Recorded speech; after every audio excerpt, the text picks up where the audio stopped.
واقعة النهاردة واقعة ليها العجب. واحدة بتقف في البلكونة بقميص النوم تشغل الشباب اللي رايح واللي جاي، اللي واقف واللي قاعد. تعالوا نسمع الواقعة دي من أولها. السلام عليكم ورحمة الله تعالى وبركاته. هي ساكنة في الدور الثالث، قدامها الشركة دي جنبها قهوة أو كافيه. لما الشباب في وقت البريك بيطلعوا، إذا كان الواحد منهم هياكل لقمة ولا حاجة، ويقعد على القهوة يشرب له كوباية شاي.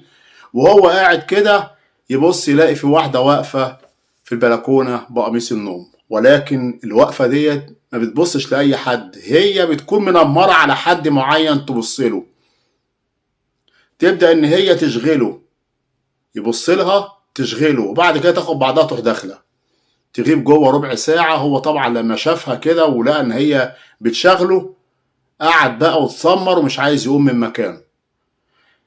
شوية تروح خارجة تشغله تاني، تبدأ ان هي تلغيه من بعيد، وبعدين تدخل تاني تغيب فين وفين، تخرج تاني، وبعدين هو خلاص اتعلق بيها وعايز ان هو بقى يحاول ان هو يكلمها. ازاي؟ مش عارف، دي واقفة في البلكونة، هعمل ايه؟ تغيب عنه في اليوم ده، وتاني يوم تطلع بقميص نوم تاني وبشكل تاني، وتقف وتعمل نفسها ان هي يعني بتدور عليه فين هو، وعين تبصله وتبتسم، وحركات كلها بحيث ان هو خلاص يفتكر ان هي متعلقة بيه. هنا تروح هي ملغياه وبتشاور له كده بطريقة بحيث ان هو يروح لها تحت البلكونة. واول ما يجي على تحت البلكونة تروح منزله له ورقة صغيرة، ياخد الورقة يلقطها، يفتح الورقة يلاقي فيها رقم الموبايل، يكلمها. تبدأ ان هي تتجاوب معاه، وتبدأ ان هي تسخن فيه على الاخر. طبعا هو كل اللي هو عايزه ان هو يعني رغباته اكيد، يعني واحد هيعلق واحدة واقفة له في البلكونة وقميص النوم، عايز منها ايه؟ المهم هنا تشوفه هو عايز ايه. طب خلاص ماشي، بس اهم حاجة تطلع البيت محدش ياخد باله منك وانت طالع عشان ما تجيبليش مشاكل. يتفق معاها وياخد بعضه ويروح طالع. وحصل هنا بقى الواقعة بتاعتنا اللي بنتكلم فيها النهاردة، ان شاب من الشباب اللي طلع دول خد بعضه وطلع على الشرطة علشان خاطر يبلغ على اللي حصل له. ايه اللي حصل لك؟ قالك ان انا اتعلقت بالبنت ديت وانا قاعد على القهوة، نزلت لي رقم التليفون، خدت منها الميعاد، طلعت، واول ما طلعت ما فيش 5 دقايق بصيت لقيت واحد كبس علينا، مسكها زعق لها وراح ضاربها قدامي ومسكني. انت مين؟ طبعا انا خفت من رد فعله.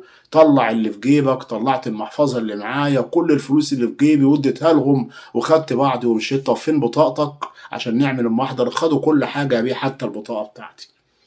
هنا طبعا عملوا كمين للموضوع دوت كله، واتأكدوا ان الست دي بتعمل كده حقيقي.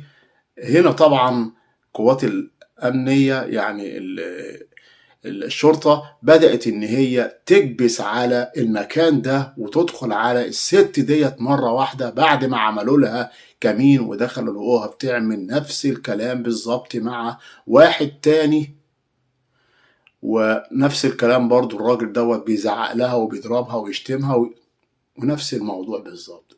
تم القبض عليها هي واللي معاها، ولقوا بقى كمية بطاقات قد كده ومحافظ، انسيالات، سلاسل، خواتم، فلوس. تعالي بقى هنا، وتم القبض عليها. وهي دي كانت شغلتها، وهي قاعدة في البيت تلاغي الشباب. الواحد من دول طبعا بيطلع عشان خاطر يعمل ايه؟ والعياذ بالله يعمل الرذيلة. طب هتقول كل اللي فاتوا دول محدش بلغ؟ لا، محدش فيهم كان بيبلغ. ليه؟ بيخافوا. الواحد منهم يقول لك انا هفضح نفسي ليه يا عم؟ كأن البطاقة ضاعت اروح اطلع واحدة غيرها وخلاص، والفلوس اللي خدوها مني عليه العوض ومش هعمل كده تاني. ليه؟ بيخاف من الفضيحة. واحد يكون متجوز ولا حاجة، وطبعا اكيد كل واحد بيطلع منهم يعني بيخاف ان هو يعمل اي محضر، يقول لك انا لو عملت اي محضر ما انا هتفضح وهفضح نفسي. ولكن الشاب بقى دوت هو الوحيد اللي راح عمل المحضر ده. ليه؟ اتعور بقى في فلوس جامدة وحس ان هو اتنصب عليه.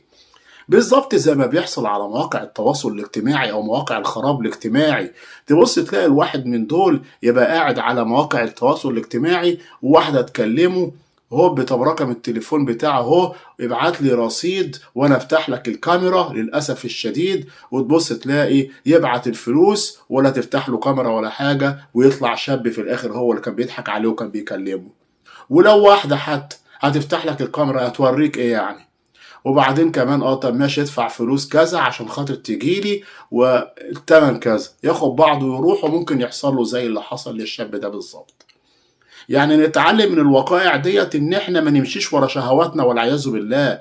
الشهوه بتبقى اخرها، الشهوه الحرام بتبقى اخرها اطران والعياذ بالله، زي ما حصل مع الشاب دوت، وزي ما بيحصل على مواقع الخراب الاجتماعي لما الواحد بيخش يتعرف على واحده والواحده تقول له تعالى لي ويروح لها، وبدل ما انت رحت خلاص ممكن تقع في كمين وممكن تقع في مصيبه زي الشاب ده ما وقع فيها.